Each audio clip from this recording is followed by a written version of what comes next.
Welcome back to the channel. If you're here late at night looking for a story to drift off to, you're in the right place. Before we begin, take a moment to like the video and subscribe. I'm also curious, where are you listening from and what time is it for you right now? Now settle in, get comfortable, let the world slow down. Tonight's story begins. The first call came in just before midnight. It wasn't loud, it wasn't frantic. It was worse than that. The voice on the other end of the line tried to speak, but the words tangled together, buried beneath static and broken breaths. The dispatcher leaned closer to the screen, waiting for something that made sense. An address, a name, anything. Nothing came. Then the line went dead. In emergency work, silence is rarely comforting. Silence means hesitation, fear, or someone realizing it's already too late. 6 minutes passed. Then the phone rang again. This time the man spoke clearly, calmly, almost politely. He gave an address without emotion, without urgency, and said there was an emergency. He didn't explain, he didn't ask for help, he simply stated it as if reporting a broken streetlight. The address was 13248 Peck Lake Road.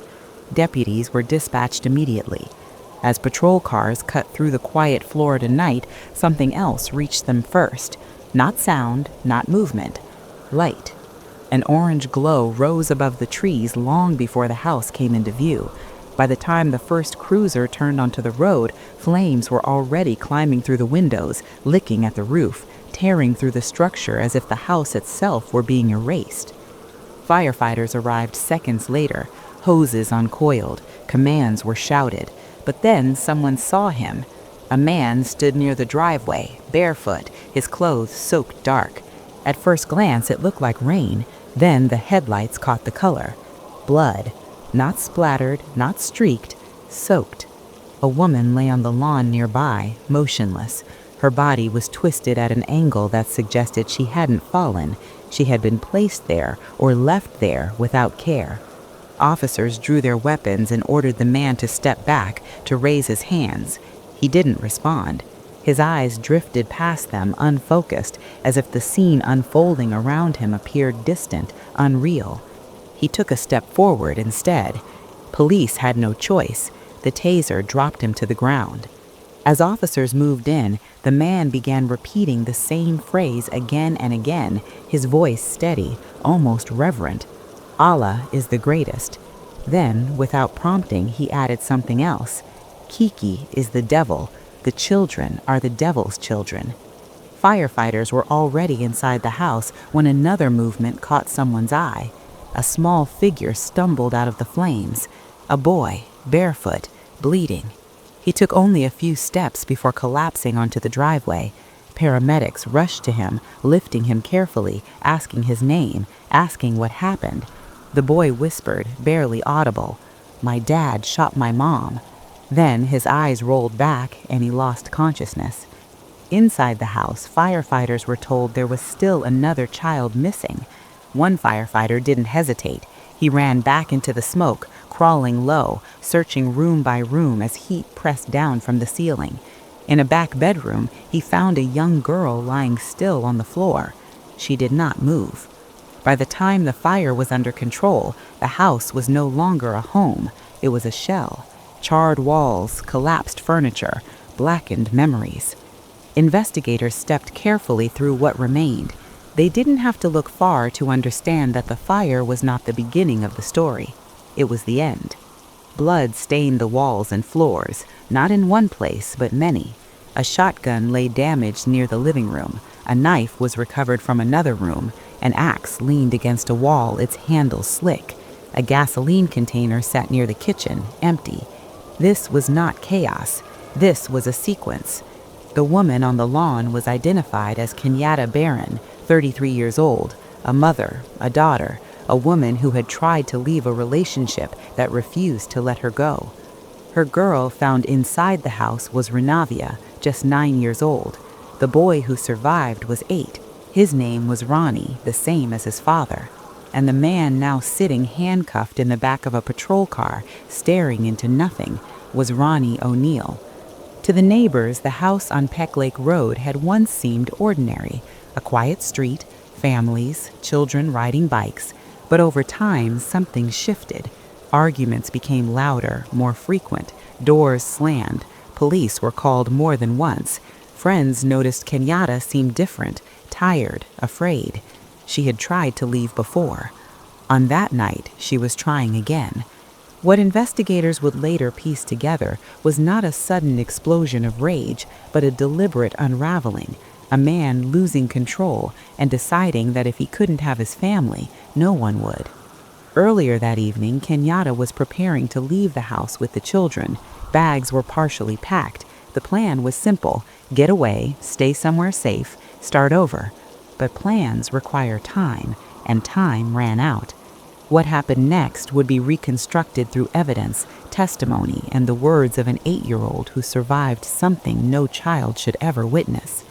The argument escalated, voices rose, fear filled the house. At some point, Ronnie O'Neill retrieved a weapon, not one, several. The violence that followed was not random. It moved from room to room, target to target. When Kenyatta tried to escape, she was forced outside, where the final moments of her life unfolded on the front lawn. Inside, the children were not spared. One was attacked and left bleeding. The other never made it out. Afterward, Ronnie O'Neill did something that would later define the case. He called 911, not to ask for help, to control the story. The first call, investigators believed, came when the violence was still unfolding. The second came after he believed the outcome was already decided. Then he poured gasoline through the house and set it on fire, not to escape, but to erase. Erase evidence, erase witnesses, erase a future where the truth could follow him. He underestimated one thing: survivors. The boy lived, and what he remembered would matter more than any fire. As detectives processed the scene, they began to understand the weight of what had happened. This wasn't just a homicide. It wasn't just arson. It was the collapse of a family, engineered step by someone who believed he was justified. At the hospital, the boy was rushed into surgery. Doctors worked through the night to save him. They didn't know yet what he had seen, what he would remember, what he would have to carry. Back at the scene, investigators photographed everything, collected every fragment, every mark, every detail the fire hadn't destroyed. Because when a case begins like this, there are only two possibilities. Either the truth will surface, or it will burn with the house. And as the sun rose over Peck Lake Road the next morning, one thing was already clear. This case was not going to disappear quietly. By morning, the fire on Peck Lake Road was out, but the work had only begun. Yellow crime scene tape wrapped the property like a warning, sealing off what remained of the house. The smell of smoke and gasoline lingered in the air, clinging to everything. Inside, investigators moved slowly, carefully, documenting each room before touching anything. This wasn't just a burned structure, it was a crime scene layered with intention. The fire had destroyed much, but not enough. Blood patterns were still visible beneath the soot. Some stains were smeared, others pooled.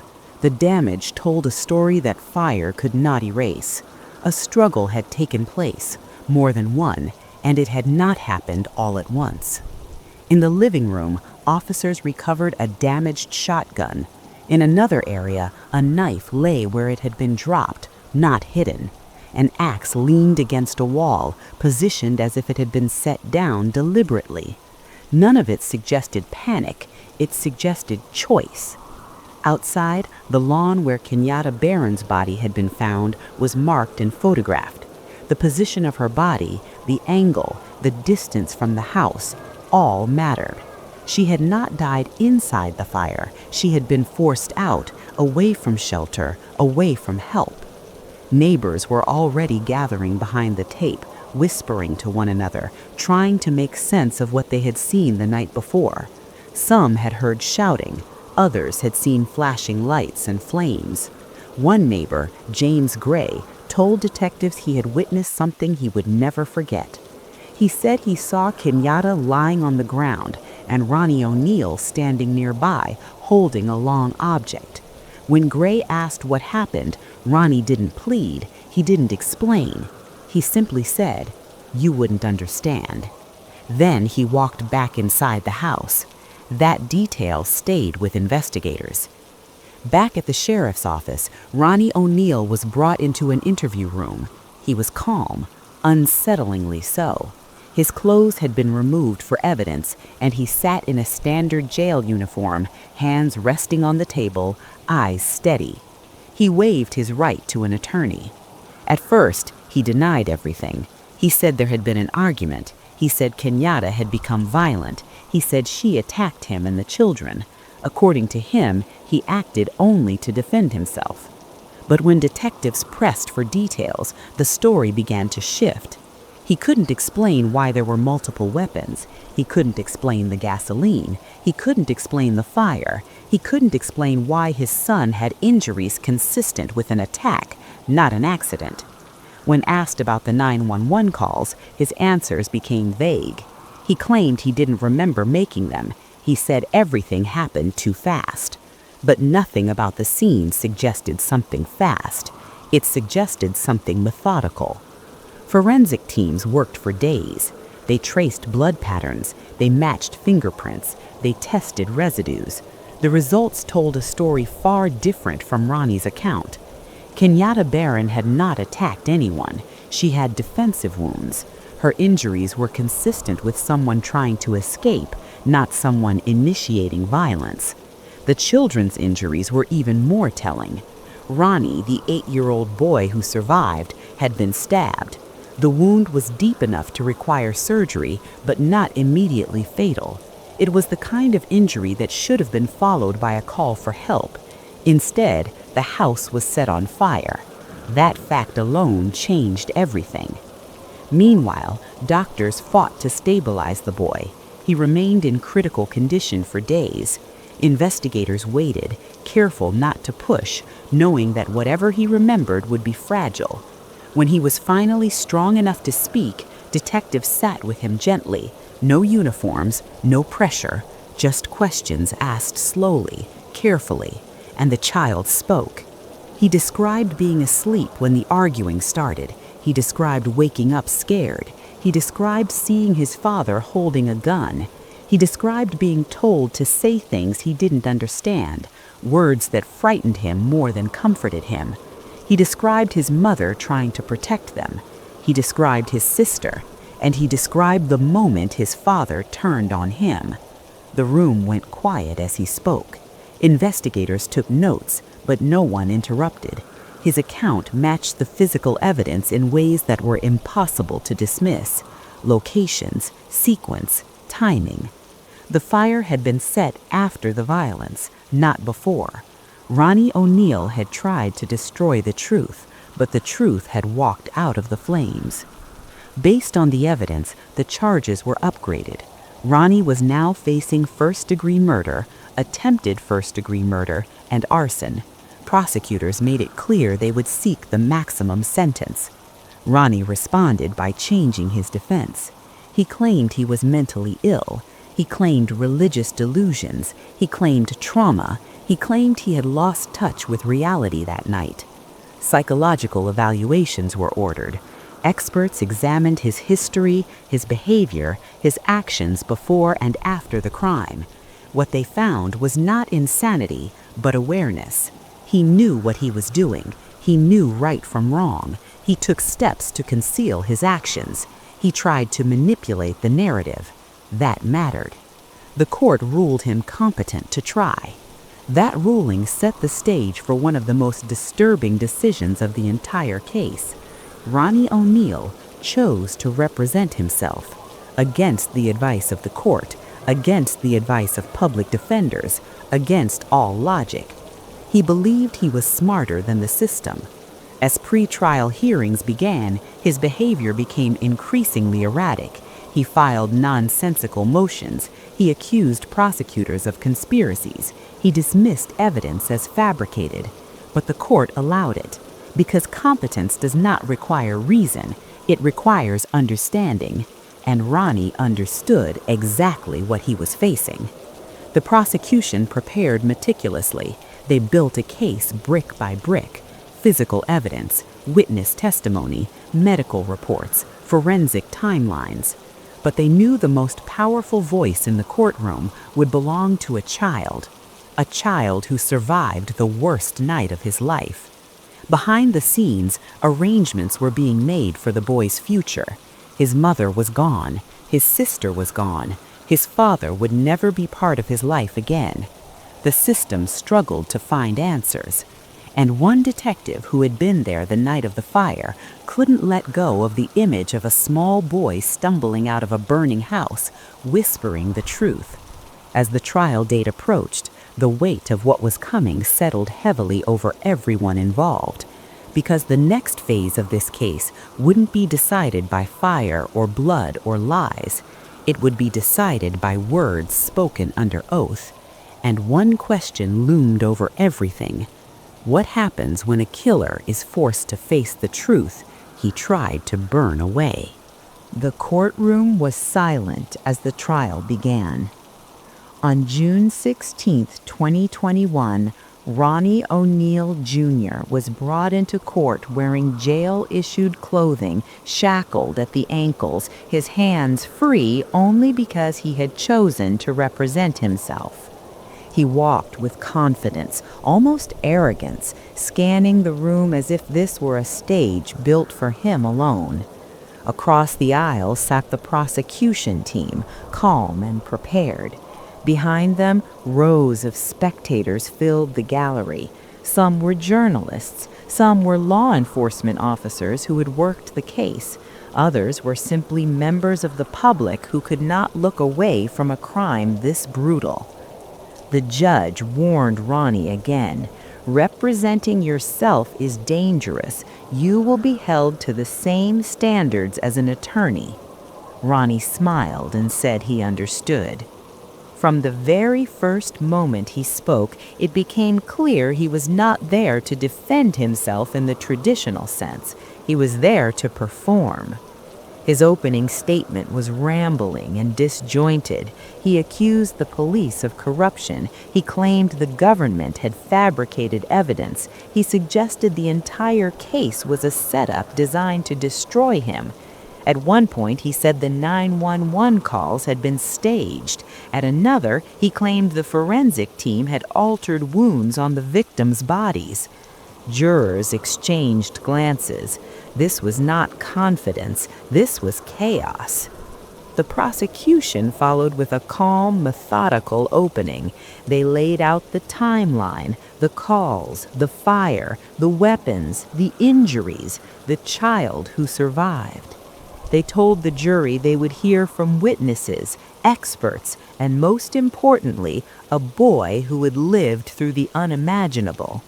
And then the evidence began. First came the first responders.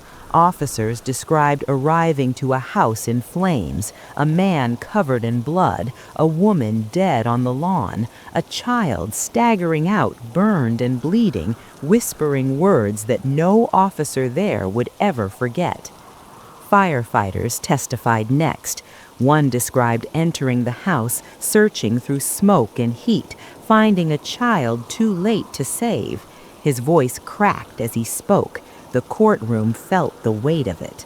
Then came the forensic experts. They explained blood spatter patterns, weapon trajectories, burn analysis. They showed how the fire had been set after the killings.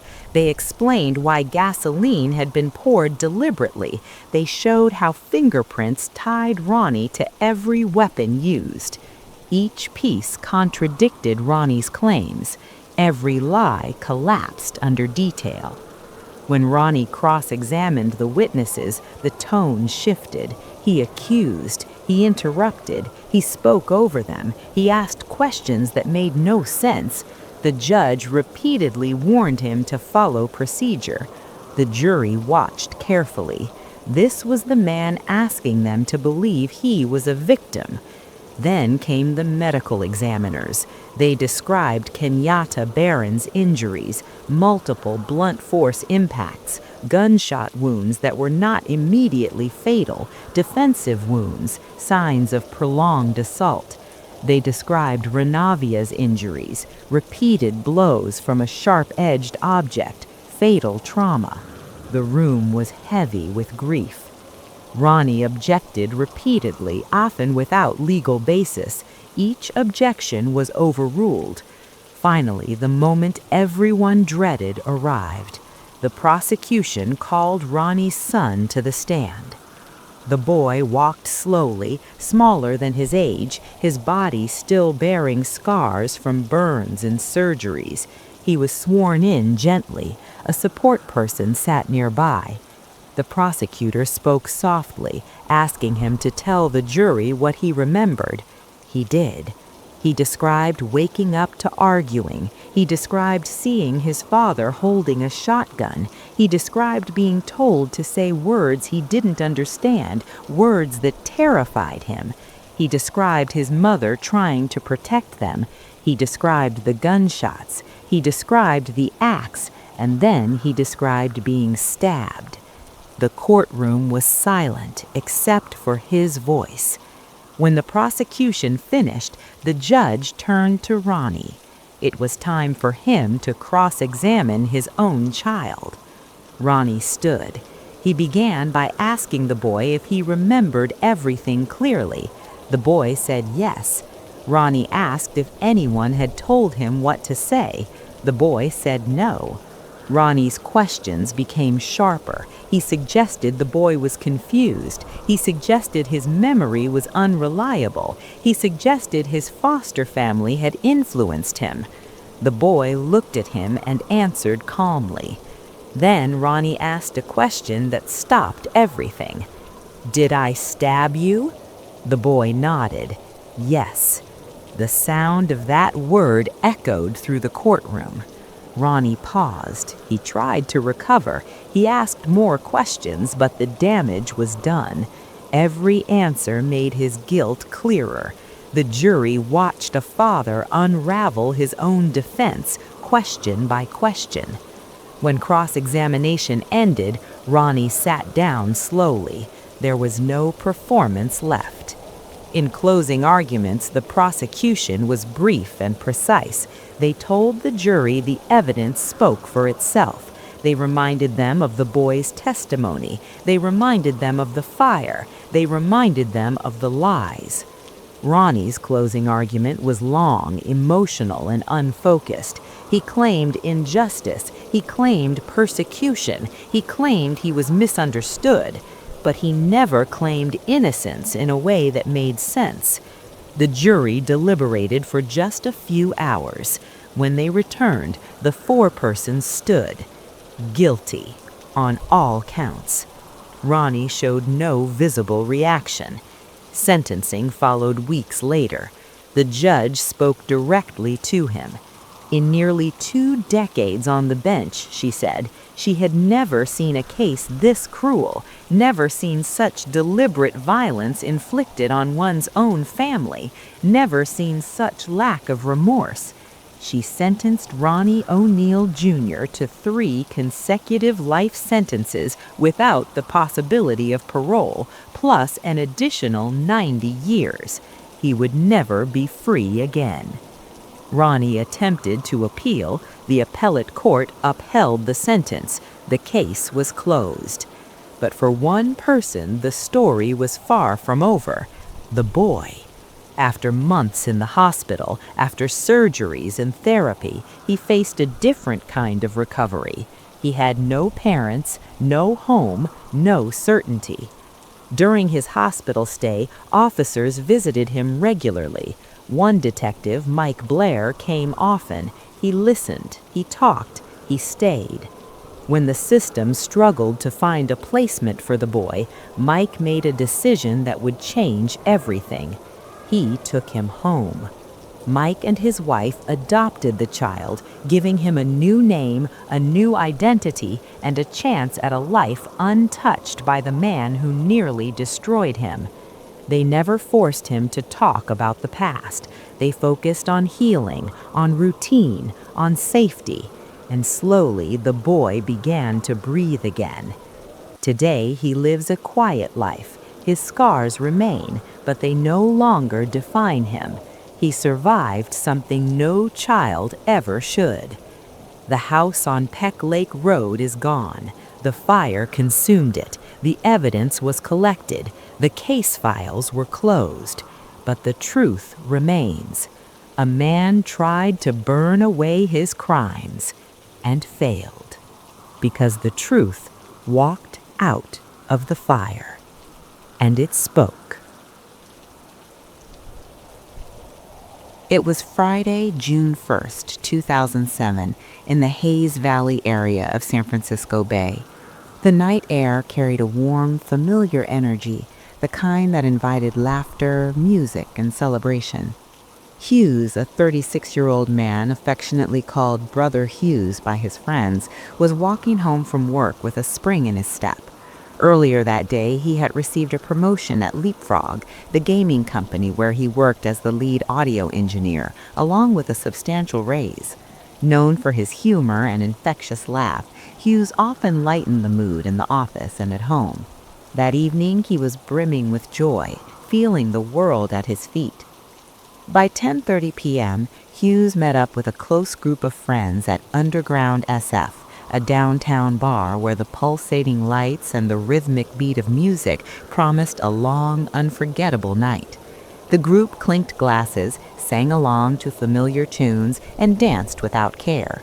Hughes was captured in a photograph on the dance floor, wearing a cap slightly tilted to one side, his watch glinting in the dim lighting, a drink held in hand, laughter frozen on his face. No one would ever see that image without a haunting weight. It would be the last photo of Hughes alive. As the night stretched on, the bar's energy began to wind down. At 2 a.m., the staff began closing, and the friends reluctantly parted ways. Hughes, ever charismatic, told them he planned to continue the evening with a beautiful woman he had met earlier. Before leaving, he reminded his friends of a motorcycle ride scheduled for the following morning, waving goodbye under the San Francisco night sky. He walked the short 10-minute distance back to his apartment at 462 Linden Street, leaving behind the laughter and lights of the city for the quiet solitude of his home. By dawn, a shocking discovery shattered that calm. At 8:10 a.m., Carl, a neighbor, was preparing to leave his building when he noticed something alarming. Bloodstains smeared across the front steps and along the fence. A wave of panic gripped him, and instinctively he dialed 911. The San Francisco Police Department, SFPD, responded immediately, officers racing to the scene. They followed a trail of blood up the steps to Hughes's apartment. The doorknob was coated in blood, yet when they knocked repeatedly, no answer came. The officers circled to the back, broke down the door, and stepped inside. Inside, chaos reigned. The metallic stench of blood filled the apartment. Glasses lay shattered on the floor, cords were tangled across the living room, and furniture was overturned.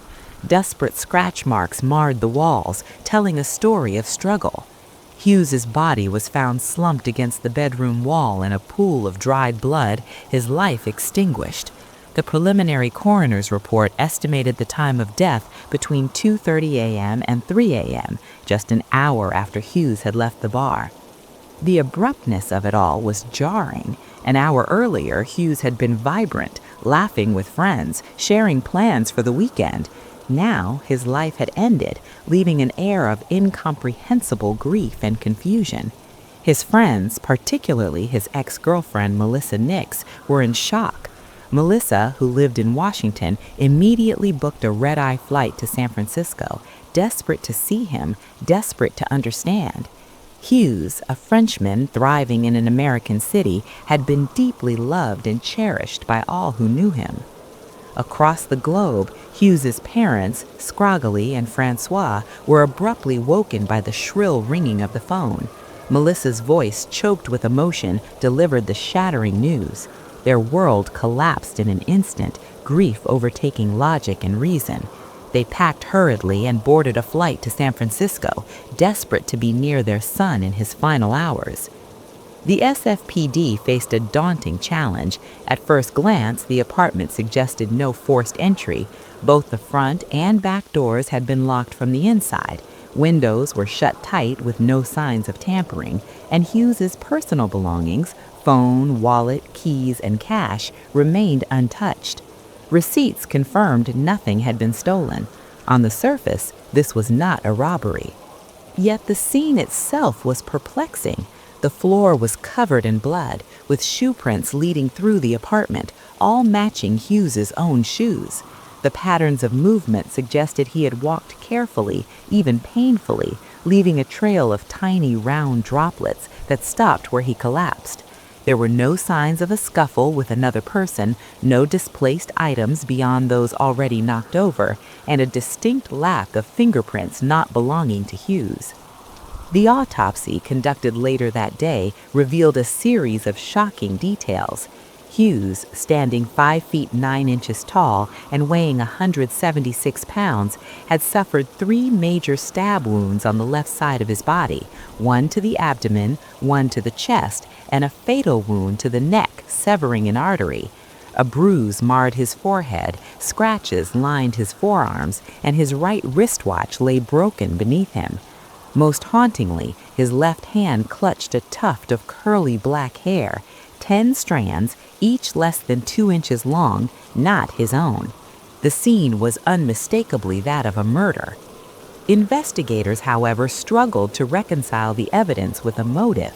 Hughes's phone remained on the coffee table, free of blood, indicating he had not called for help.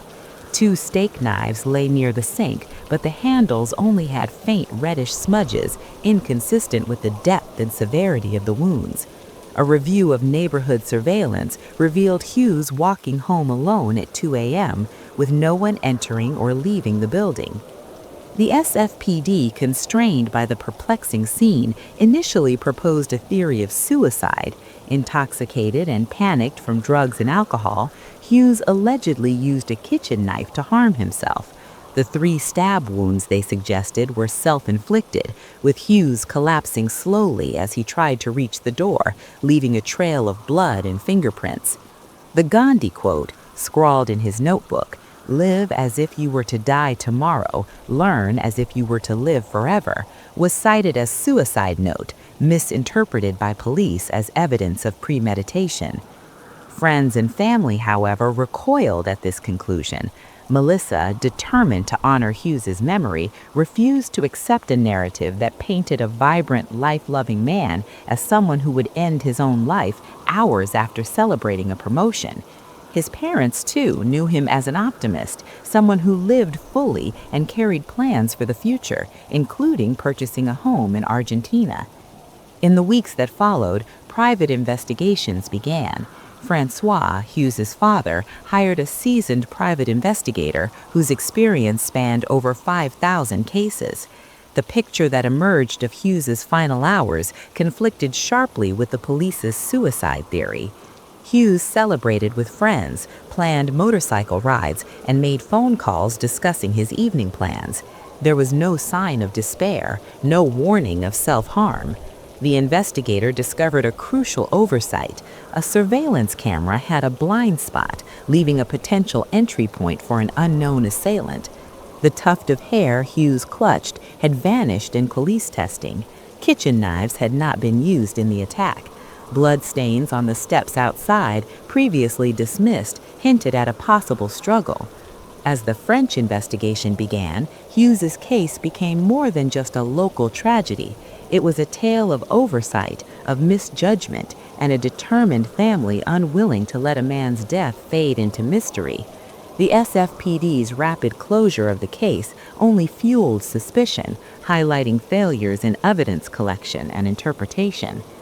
Hughes's death remained unresolved. A sealed apartment, 3 stab wounds, a tuft of foreign hair, and a family convinced that the official story was far from the truth.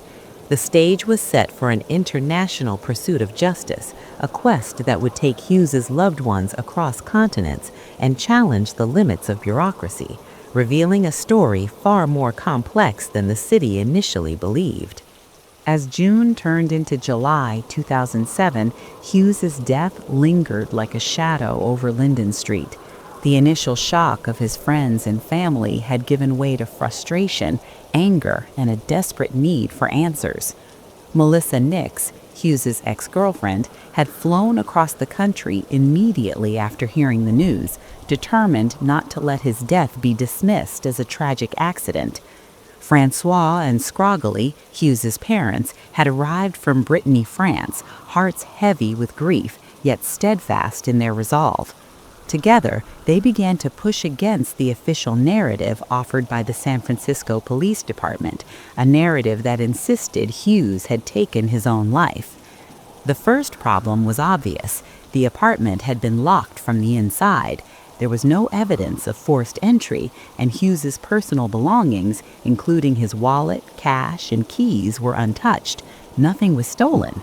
Yet the scene screamed violence. Shattered wine glasses, toppled furniture, deep scratches on the walls, and 3 fatal stab wounds. In his left hand, Hughes clutched a tuft of curly black hair, a critical detail the SFPD had largely ignored. The official explanation of self-inflicted wounds could not account for this.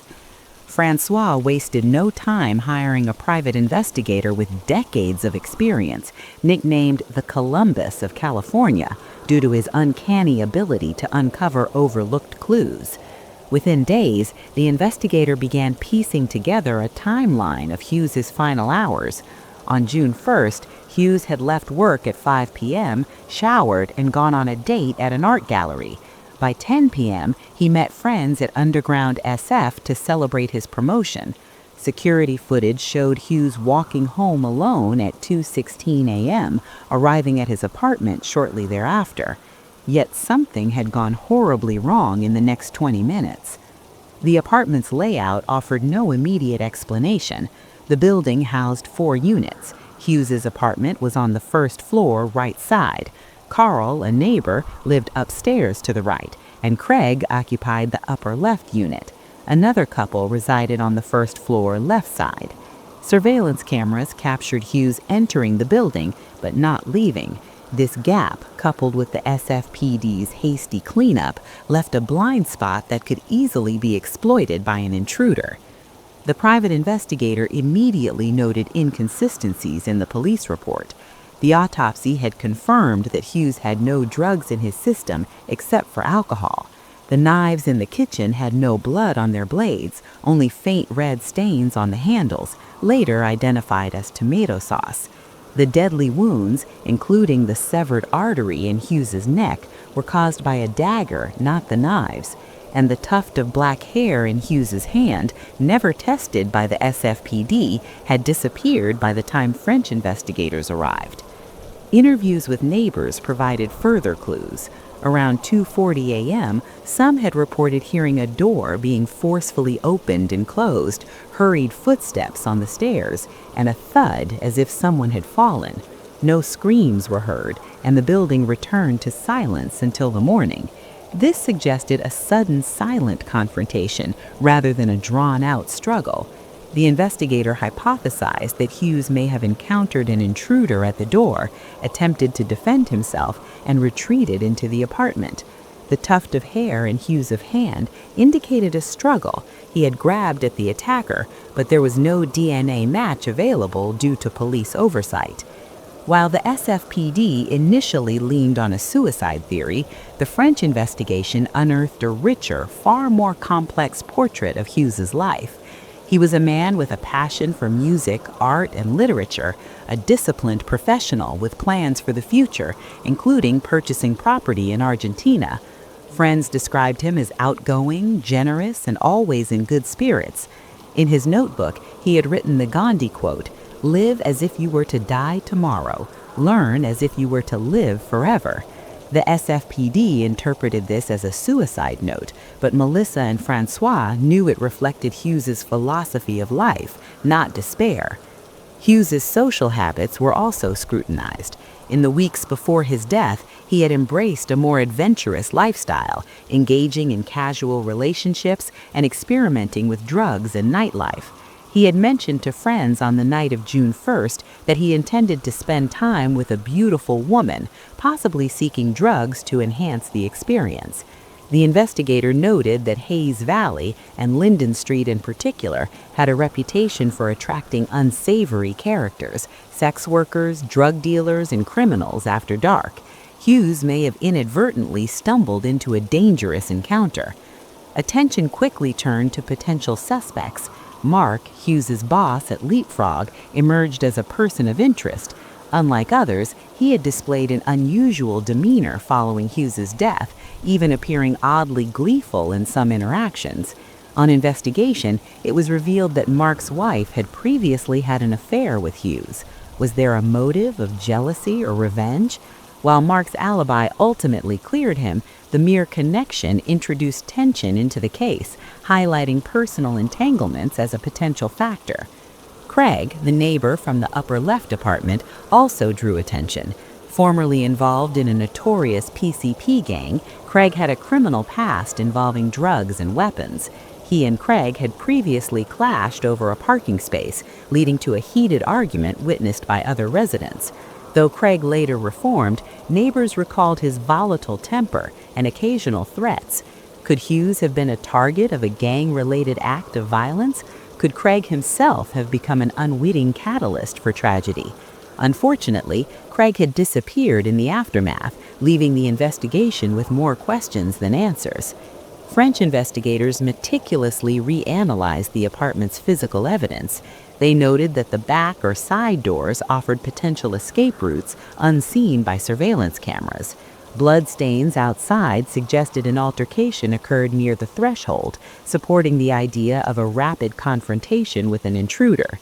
The broken watch strap beneath Hughes's body contained traces of foreign blood. When tested, this DNA did not match Hughes, offering the first definitive proof of another person's involvement in his death. As weeks turned into months, the private investigator began to reconstruct Hughes's final moments. Hughes returned home, likely excited for the night ahead. At his door, he may have been confronted by someone unexpected. A struggle ensued, marked by his injuries and the tuft of hair in his hand. Hughes retreated inside, attempting to barricade himself and call for help, but his injuries rendered him incapable of dialing 911. In this scenario, the knives near the sink were never used in the assault. They were red herrings, left from dinner preparations. The true weapon, a dagger, remained missing. Meanwhile, the media became aware of the inconsistencies and began reporting on the SFPD's hasty closure of the case. Public pressure mounted, forcing the department to reclassify Hughes's death from suicide to undetermined. For Francois and Melissa, this was only a partial victory. They now had acknowledgement that their son had not ended his own life, but the question of who killed him and why remained. Francois took matters into his own hands. He offered a $100,000 reward to anyone with information, plastering flyers across San Francisco. This action yielded leads, including the suggestion that Craig or someone connected to him might have been involved. Some theorized that Hughes had been mistaken for someone else or had been killed to prevent exposure of criminal dealings.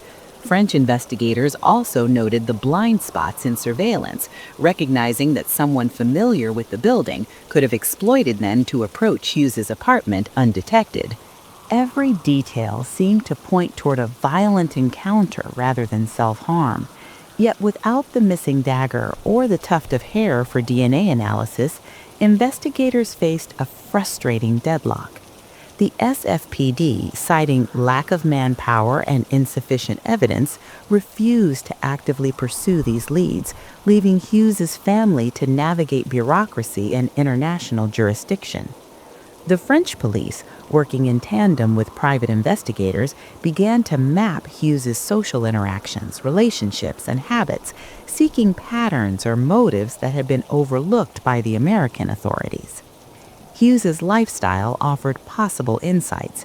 While he was celebrated for his career, he was also known for casual romantic encounters and a carefree approach to nightlife. He had visited adult websites and frequented areas with higher risk during the hours before his death. The private investigator suggested that Hughes's fate may have been sealed not by personal despair, but by the confluence of his adventurous choices and someone else's lethal intent. By late 2007, the French investigation had compiled thousands of pages of evidence, surveillance footage, witness statements, DNA analyses, and timelines of Hughes's final movements. It became clear that the official SFPD conclusion of suicide or undetermined death was not only premature, but deeply flawed. The new evidence painted a portrait of Hughes as a man violently interrupted in the final hours of his life, rather than one who had orchestrated his own demise. Despite the progress, many questions remained unanswered. Who had confronted Hughes at his apartment? Why was he attacked? Was it a targeted assault, a case of mistaken identity, or a sudden eruption of violence linked to his social life? The investigation uncovered multiple plausible suspects, from former colleagues to neighbors with criminal pasts, but none could be definitively tied to the crime without the missing evidence. Hughes's case had transformed from a closed file into a complex international investigation. French detectives and private investigators had challenged the SFPD's initial conclusions, discovered evidence of another person's presence at the crime scene, and identified a variety of potential motives ranging from personal vendettas to criminal entanglements. Hughes's death was no longer just a tragedy, it was a mystery, a puzzle with pieces scattered across a city and a family determined to find justice. By 2008, the investigation into Hughes's death had grown into an international effort, bridging the distance between Brittany and San Francisco. Hughes's parents, Francois and Scragali, refused to accept the SFPD's initial theory of suicide or accidental death. Every meeting, every phone call, and every trip to San Francisco became part of a relentless pursuit of truth. Melissa Nix, Hughes's ex-girlfriend, remained equally determined. Her journalism background gave her tools and credibility to demand accountability and shine a spotlight on the failures of local law enforcement. The French police, armed with evidence overlooked by the Americans, meticulously re-examined Hughes's apartment and his final hours. They discovered the most compelling proof yet that Hughes had been murdered. The broken watch strap beneath his body contained DNA from someone other than Hughes, confirming a violent struggle. The SFPD had ignored this critical clue, and by the time the French investigators arrived, the tuft of curly black hair Hughes had clutched was missing. Nonetheless, the presence of foreign DNA and Hughes's defensive wounds painted a clear picture. An intruder had attacked him. Through interviews, analysis of Hughes's lifestyle, and examination of his last communications, a timeline of events began to emerge with greater precision. Hughes had left underground SF at around 2 a.m., walking alone toward his apartment on Linden Street. On the way, he had stopped briefly to call a friend, casually mentioning he intended to find drugs and spend time with a woman. Security footage showed him arriving at his building at 2:16 a.m. Within the next 20 minutes, a violent encounter had taken place, unseen by surveillance cameras due to blind spots and the rapidity of the attack. Neighbors reported hearing footsteps, a door opening and closing, and a thud, suggesting a short but forceful confrontation. French investigators focused on several possible motives. The first centered on Hughes's social life. He had a well-known adventurous streak, indulging in casual encounters and occasional drug use. On the night of his death, he may have been in pursuit of heightened excitement or a romantic encounter, putting him in the wrong place at the wrong time. The Linden Street area had a history of criminal activity, including drug trafficking, making a fatal encounter a real possibility. Hughes's last interactions indicated he may have unknowingly provoked someone, whether through a personal slight, romantic rivalry, or accidental entanglement in criminal dealings. Another theory involved personal relationships.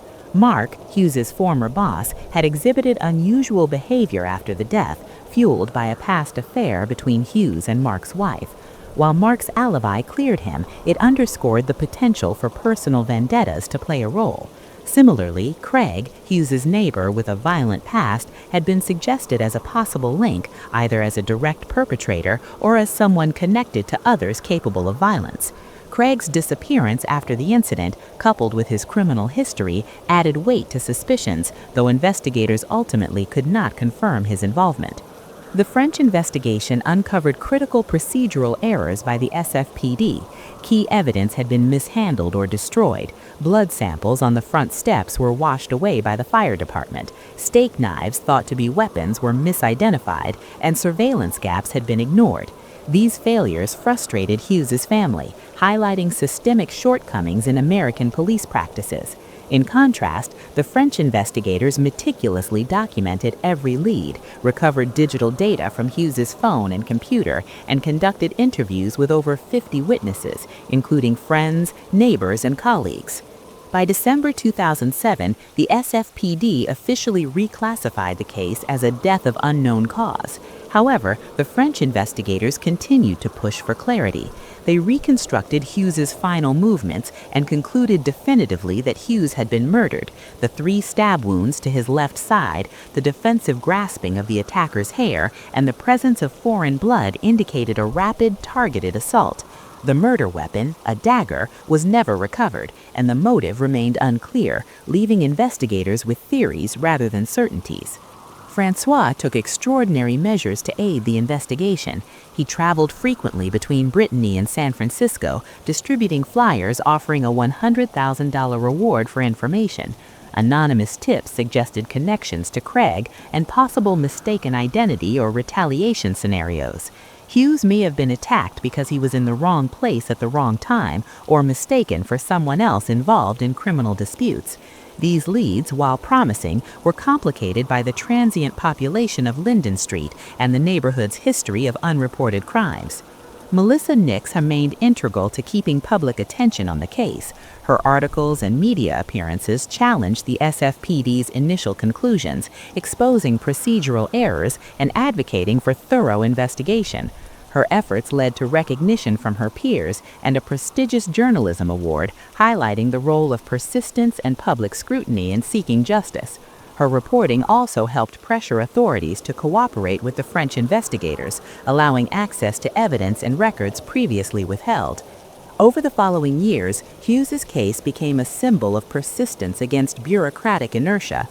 Francois, despite the immense emotional toll, continued to gather DNA samples from former residents, former acquaintances, and anyone who might provide insight. This exhaustive approach underscored the commitment of a parent unwilling to accept institutional failure. Despite dead ends and false leads, every piece of evidence collected contributed to a growing picture of the final night. Multiple scenarios remained plausible. One involved a fatal encounter during a drug transaction. Hughes's interest in recreational substances and his presence in a neighborhood known for criminal activity could have made him an unintended target, and disagreement escalated, and an intruder wielding a dagger struck Hughes, who fought back in his final moments, grasping the hair of his attacker. The intruder fled before being captured on camera, leaving Hughes to succumb to his wounds inside his apartment. Another scenario involved a mistaken assassination linked to Craig or his former associates. Hughes may have been in the wrong apartment or mistakenly identified as someone involved in ongoing disputes. In this case, the intruder's knowledge of the building, blind spots and surveillance, and ability to escape quickly would have facilitated a clean getaway. Hughes, unprepared for a sudden attack, would have had little chance to defend himself fully, leaving behind the clues that French investigators meticulously documented. Despite the passage of time, the case continued to evolve. By 2010, French investigators formally declared Hughes' death a homicide, supported by definitive evidence of an attacker's presence and a missing murder weapon. Yet the identity of the perpetrator remained elusive. Francois' public reward helped keep the case in the public eye, drawing attention to the possibility that witnesses or informants might provide the crucial piece of information needed to identify the killer. Melissa continued to document Hughes' story, ensuring the tragedy was not forgotten. She highlighted systemic failures, including mishandled evidence, inadequate forensic analysis, and misinterpretation of critical clues. Her work inspired reforms in investigative procedures and emphasized the importance of diligence in cases involving foreign nationals or complex circumstances. By November 2021, over 14 years after Hughes' death, the case remained officially open. Francois continued to pursue justice, vowing never to stop searching for the truth. Online communities debated possible motives, from involvement in a drug deal to a targeted attack by someone familiar with Hughes's social and residential environment. While evidence supported the presence of an attacker, the specifics of motive and identity remained speculative, leaving the case an enduring mystery. Today, Hughes's story serves as both a cautionary tale and a testament to perseverance. The neighborhood of Linden Street has changed over the years, now enclosed by sturdy fencing and better monitored, but the circumstances of Hughes's death continue to remind residents and families of the fragility of life.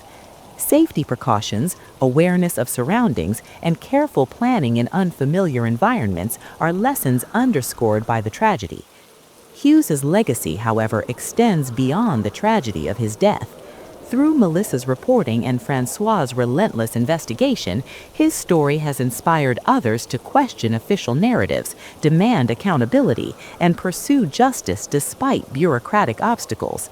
The case also highlights the need for international cooperation in investigations, particularly when foreign nationals are involved.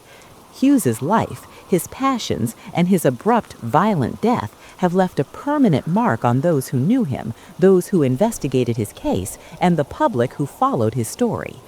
Though the perpetrator has never been publicly identified, Hughes's murder continues to inform law enforcement, journalists, and the general public about the complexities of crime, evidence handling, and investigative diligence. Each unanswered question serves as a reminder that justice often requires persistence, meticulous attention to detail, and the courage to challenge initial assumptions. Hughes's death, once misclassified and dismissed, is now recognized as the result of a deliberate act of violence, a conclusion reached through tireless effort and unwavering commitment by those who refuse to let his story fade into obscurity. As of today, Hughes's family and friends continue to honor his memory, keeping the search for truth alive. His story, tragic yet instructive, serves as a lasting reminder of the value of life, the unpredictability of human behavior, and the profound importance of perseverance in seeking justice. Every anniversary, every memorial post, and every renewed investigation underscores that Hughes's life mattered and that the pursuit of truth cannot be abandoned, even in the face of indifference or institutional failure.